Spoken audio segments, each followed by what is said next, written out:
बिस्मिल्लाहिर्रहमानिर्रहीम। अस्सलाम वालेकुम। मैं हूं डॉक्टर असगर मलिक। उम्मीद है सब खैरियत से होंगे। कल से सोशल मीडिया पे कुछ तस्वीरें गर्दिश कर रही हैं और कुछ वीडियोस जो हैं वो भी गर्दिश कर रही हैं। एक वीडियो वो है जिसमें इजरायली प्रेसिडेंट जो सदर हैं वो वर्ल्ड इकनॉमिक फोरम के ऊपर बैठकर इस चीज़ की गवाही दे रहे हैं, इस चीज़ को एडमिट कर रहे हैं कि पिछले 2 हफ्तों में उनसे 2 पाकिस्तानी जो वफूद हैं उनकी मुलाकात हुई है। ये पहले भी ये रोला उठा था, लेकिन उस पे थोड़ी-सी खामोशी आ गई थी, लेकिन कल से ये रोला जो है ना, वो मज़ीद उठा हुआ है। और वजह ये है कि कुछ वफ़ूद उनमें ऐसे लोग शामिल हैं जो अमेरिका में मुकीम हैं और कुछ लोग वो हैं जो पाकिस्तान में मुकीम हैं। और ख़ास तौर पे पीटीवी के एक एंकर हैं अहमद कुरैशी साहब। ये वो एंकर हैं जिनको मुक़्तदिर हलकों की तरफ से वहाँ पे पीटीवी में लगवाया गया था खान साहब के दौर में, और इनकी जो पहुँच है, इनके जो ताल्लुकात हैं वहाँ उस जगह जाकर मिलते हैं। तो इसके ऊपर बहुत ज़्यादा वो रोला डला हुआ है कि किस तरह आखिर इनको इजाज़त दी गई, किस तरह पीटीवी के जो एंकर हैं, सरकारी टीवी का जो एंकर है, वो किससे पूछ कर वो इसराइल उसके प्रेसिडेंट के साथ मुलाकात करने गया हुआ है। तो ये बहुत सारी चीज़ें हैं, बहुत सारी अफ़हाम व तफ़हीम है, बहुत सारे शक व शुबात हैं जो इस इम्पोर्टेड हुकूमत के ऊपर लग रहे हैं और वो इसको क्लियर नहीं कर रहे। एहसन इकबाल ने ये कल ट्वीट किया था कि वो इस चीज़ को नहीं मानते हैं। ना उन्होंने पहले इसराइल को तस्लीम करने की बात की है और ना ही वो अब करेंगे। लेकिन जो वज़ीर-ए-आज़म साहब हैं, ना ही नून लीग के किसी और की तरफ से इसके ऊपर कोई बयान आ रहा है और ना ही जो मुक़्तदर हल्के हैं, उनसे उनकी तरफ से ना ही इसके ऊपर कोई बात की गई है। तो अगर बात को देखा जाए तो इस मुल्क में जो मज़हबी फ़िरके हैं, ख़ास तौर पे जो मौलाना फ़ज़ल रहमान हैं, उनकी पार्टी इस पे मुकम्मल तौर पर ख़ामोशी छाई हुई है। ये वही लोग हैं जो खान साहब के उस बयान के ऊपर, जो खान साहब टीवी के ऊपर बैठ कर दें कि वो कभी इसराइल को तस्लीम नहीं करेंगे, ना करते थे, ना करेंगे जब तक कि फ़लस्तीन को उनका हक़ नहीं दे दिया जाता। उनके इस बयान के ऊपर उनको जो है ना वो यहूदी एजेंट का करार दिया जाता है, इस्राएली एजेंट करार दिया जाता था, इस्राएली एजेंट के नारे लगाते थे, यहूदी एजेंट के नारे लगाते थे। अब उन मौलाना की तरफ से, उन दीनी जमातों की तरफ से अब मुकम्मल तौर पे खामोशी है। ये काबिल हैरानकुन बात है कि पीटीवी का सरकारी एंकर जो है, जो सरकारी तनख्वाह लेता है, वो जाके इसराइल में हुकूमती जो वफ़ूद है वहाँ से मिल रहा है, मुशीरों से मिल रहा है और उनके सदर से मुलाकात कर चुका है। ये वही सब्ज़ पासपोर्ट है जिसके ऊपर लिखा होता है कि ये पासपोर्ट सिवाय इसराइल के हर जगह कार्य जाने के लिए कारआमद है। तो सवाल बनता है कि आया कि वो पाकिस्तानी पासपोर्ट के ऊपर गए या किसी और चीज़ के पासपोर्ट के ऊपर गए। और कल खान साहब ने भी 4 सदा जो उनका मानसहरा का जलसा था, उसमें भी उन्होंने ये वाज़े तौर पर कह दिया था कि जब उनकी हुकूमत थी तो उनको बहुत सा प्रेशर था, बहुत ज़्यादा प्रेशर था कि वो किसी तरह इसराइल को तस्लीम करें। ख़ास तौर पे जो अमेरिका है उसकी तरफ से प्रेशर था और उसके बाद जो है वो आईएमएफ का भी प्रेशर था कि किसी तरह जो मामलात हैं, जो हालात हैं, जो ताल्लुकात हैं उनको बेहतर किया जाए, ताल्लुकात को नॉर्मलाइज़ किया जाए।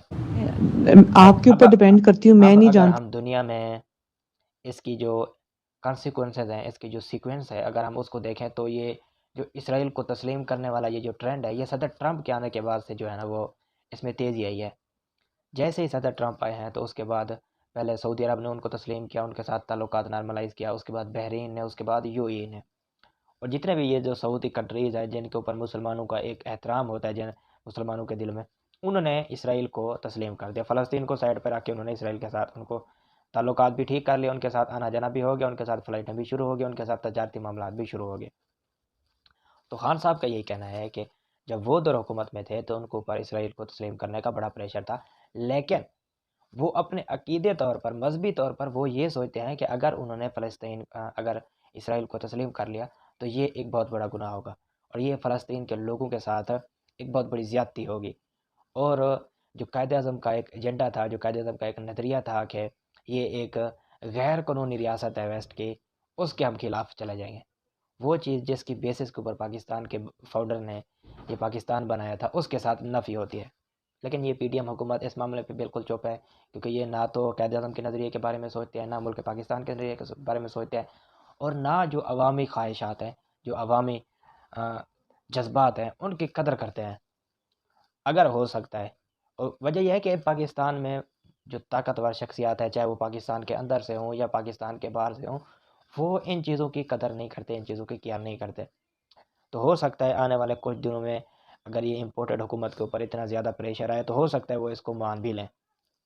लेकिन पाकिस्तानी जो अवाम है, पाकिस्तान की जो असल हुक्मरान है पाकिस्तान के, जो पाकिस्तान की अवाम है, वो इस चीज़ को होने नहीं देंगे।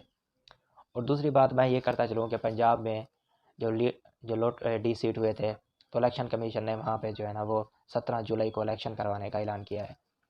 पहले तो पीटीआई सोच रही थी कि पंजाब में इस ज़िमनी इलेक्शन का बाइकाट करें, लेकिन अगर वो ज़िमनी इलेक्शन का बाइकाट करते हैं तो उससे इलेक्शन नहीं रुक जाएगा, उससे इलेक्शन प्रोसीड होगा और नून लीग हो सकता है 2-4 सीटें निकाल जाएँ और जो हमजा शहबाज की कमज़ोर पोजीशन है वो थोड़ी सी ताकतवर हो जाए। तो पीटीआई ने इस पे इलेक्शन लड़ने का फैसला किया है और पीटीआई के जितने भी कारकुनान हैं उन्होंने, जो उम्मीदवार हैं जो एमपीए का इलेक्शन लड़ना चाहते हैं, उनसे उन्होंने वो दरख्वास्तें लेना शुरू कर दी हैं। और इसके बाद कल जो है वो इम्पोर्टेड वज़ीर आज़म और मरीम सफ़दर साहिबा का मानसेरा में जलसा था। इस जलसे को अगर हम एसी वाला जलसा कहें तो ये ज़्यादा बेहतर होगा। तो वजह ये है कि मानसेरा नून लीग का एक गढ़ है और इस गढ़ में नून लीग की एक बहुत बड़ी तादाद, पुराने दौर में पिछले जो इलेक्शंस हुए हैं वहाँ पे बहुत ज़्यादा सीटें मानसेरा में यहाँ पे नून लीग निकालती रही है और जो कैप्टन सफदर साहब हैं ये उनका हल्का है। तो कल के जलसे में सरकारी मशीनरी लगाकर, सरकारी वसाइल लगाकर इन दोनों चाचा भतीजे ने वहाँ पे जलसा किया। और मैं आपको फ़ोटोज़ दिखाता हूँ कि ये लोग आवाम को रिलीफ देने के लिए नहीं आए हुए। इन लोगों को अपने मेकअप की पड़ी है, अपने फैशन की पड़ी है और अपनी गर्मी की पड़ी है। ये मैं आपको तस्वीरें यहाँ पे दिखा रहा हूँ, ये मैं लगा रहा हूँ। इसमें आप देखें ये सामने जो चीज़ नज़र आ रही है, दो एक पाइप टाइप के नज़र आ रहे हैं, ये कुछ तंबू नहीं लगाया उन्होंने, ये चिलर्स हैं। ये नीचे जहाँ पे उन्होंने एसी बहुत बड़ा खड़ा किया होगा और यहाँ से ठंडी हवा जो है ऊपर वो स्टेज की तरफ जा रही है। और सामने जो आवाम है वो शदीद गर्मी में बैठे हुए थे, जो पटवारी हजरात हैं, जो भिखारी हजरात हैं, और वो वहाँ पे जो है ना पसीनो पसीन हो रहे थे, गर्मी में मर रहे थे। ना ही इस इम्पोर्टेड वज़ीर आज़म को ख्याल आया और ना ही मोहतरमा सफदर साहब जो मरियम सफदर साहब हैं उनको ख्याल आया। उनको ख्याल आया तो अपने मेकअप का, अपनी गर्मी का, और ऊपर इन्होंने जो है ना वो एक तंबू डालकर साहिबान सा लगा दिया है। ये एक नया ट्रेंड है जो ये शुरू कर रहे हैं कि अगर आपको गर्मियों में जलसे करने हो तो आप जो है ना एसी की सहूलत का ये निज़ाम भी कर सकते हैं सरकारी खर्चे के ऊपर। और ये जितना भी जलसा हुआ, ये जो कुछ भी यहाँ पे इंतजामात हुए, जो कुछ भी हुई, सरकारी मशीनरी इस्तेमाल की गई, ये सरकारी खर्चे के ऊपर की गई। और ये रोना रो रो के जो है ना वो थक गए हैं कि किसी तरह खान साहब जो है ना वो इस मुल्क को लूट कर खा गए, ख़जाने को लूट कर खा गए, ख़जाने में कुछ नहीं लगा हुआ। लेकिन आप इनकी मुनाफ़क़त चेक करें, इनके पास अपने मीडिया को मैनेजमेंट करने के पैसे हैं, करोड़ों अरबों रुपए के इश्तिहारात देने के पैसे हैं और स्विमिंग पूल ठीक करवाने के पैसे हैं, वज़ीर आज़म हाउस की रेनोवेशन पे करोड़ों रुपया लगा रहे हैं।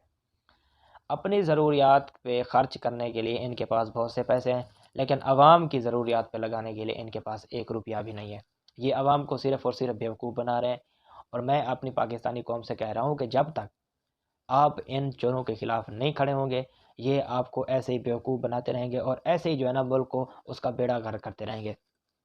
क्योंकि 40 सालों में, 35 सालों में इन्होंने मुल्क को उस मकाम पर पहुंचा दिया है, हमें जो है ना आईएमएफ का इतना ज़्यादा मकरूज़ कर दिया है और उन्होंने हमें जो है ना वो डिपेंडेंस सिंड्रोम का शिकार कर दिया है कि अगर हम आईएमएफ हमें कर्जे देगा, आईएमएफ हमें पैसे देगा, तब भी जो है ना वो हमारी मौशी हालत जो है ना उसको ठीक कर देगा। कभी हमने अपने पाँव के ऊपर खड़ा होना इन लोगों ने नहीं सोचा।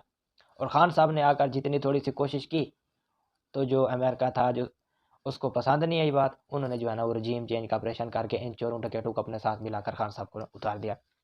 तो कल खान साहब ने जो उनका 4 सदा में एक वर्कर्स कन्वेंशन थी जो बाद में जलसे में तब्दील हो गया, वहाँ पे उन्होंने दोबारा इस अज़्म को दोहराया कि वो मार सकते हैं, जान कुर्बान कर सकते हैं, लेकिन इस इम्पोर्टेड हुकूमत को नहीं तस्लीम कर सकते हैं। अगर ये लोग फिर आ गए तो ये इस मुल्क के साथ बड़ी ज़्यादती होगी, इस कौम के लोगों के साथ बड़ी ज़्यादती होगी और आने वाली नस्लें कभी माफ़ नहीं करेंगी। क्योंकि ये पहले जुल्फ़कार अली भुट्टो है, उसके बाद उसकी बेटी बेनज़ीर आई, उसके बाद अब बिलावल भुट्टो साहब आ गए। पहले नवाज़ शरीफ साहब थे, उसके बाद शहबाज शरीफ है, उसके बाद हमज़ा है, उसके बाद मरियम सफ़दर। ये ख़ानदान दर ख़ानदान जो है ना ये इस पाकिस्तान को जो है ना अपनी ग़ुलामी में करना चाहते हैं कि बाप गया तो बेटा गया, बेटा गया तो फिर उसके आगे जो जो उसका वली वारिस है वो आएगा। पाकिस्तान अब इस चीज़ का मुतामिल नहीं हो सकता है। ना ही तो इनके पास क्वालिफ़िकेशन है और ना ही इनके पास दिमाग है जो इस किस्म की जो लीडरशिप जो सलाहियतें हैं उसको जो है ना वो ज़ाहिर करता हो। तो इकबाल की रूह भी आज तड़प रही होगी, क़ायद-ए-आज़म की रूह भी आज तड़प रही होगी कि किस तरह उन्हें क्या ख्वाब देकर क्या मेहनत करके जो है ना उन्होंने पाकिस्तान बनाया, और आज इन लुहारों और जरदारियों के हाथ में इस मुल्क की जो है ना वो बागडोर आ चुकी है। और एक बंदा जिसने कोशिश की उसको भी हटा दिया गया। और पाकिस्तान की जो अवाम है वो ये समझती थी कि उनका जो है ना फ़ौज के साथ बड़ा ताल्लुक़ है, बड़ा उनके साथ मोहब्बत है, उनसियत है, और फ़ौज भी जो है ना वो पाकिस्तान के मामलात, जो पाकिस्तान की खुद मुख्तियारी है, उसकी बड़ी वो कदर करती है, उसकी हिफाजत करती है, और पाकिस्तान की खुद मुख्तियारी और सालमियत पर कभी आँच नहीं आने देगी। लेकिन जितने भी ये 3 महीने में जो जितने भी वाक़यात हुई हैं, तो पाकिस्तान की वो जो सोच थी अवाम की, वो थोड़ी-सी तब्दील हुई है कि ये ना तो किसी का प्रेशर बर्दाश्त कर सकते हैं, और ना ही करप्शन इनकी नज़रों में वो कोई बुरी चीज़ है। क्योंकि ये खुद लोग जो हैं ये खुद करप्शन करते हैं, और उसको करप्शन को छुपाने के लिए फिर ये सियासतदानों को साथ मिलाते हैं, और इस तरह से पाकिस्तान को जो है ना ये मिलकर खाकर जो है ना वो गुजारा कर रहे हैं। और आने वाले हालात में और ज़्यादा जो है ना वो क्या-क्या डेवलपमेंट्स होने वाले हैं, क्या-क्या इस सियासी माहौल में जो है ना वो तब्दीलियाँ आने वाली हैं, इन सब से हम जो है ना आपको बाखबर रखेंगे। तब तक के लिए इजाज़त दीजिए। अल्लाह हाफ़िज़।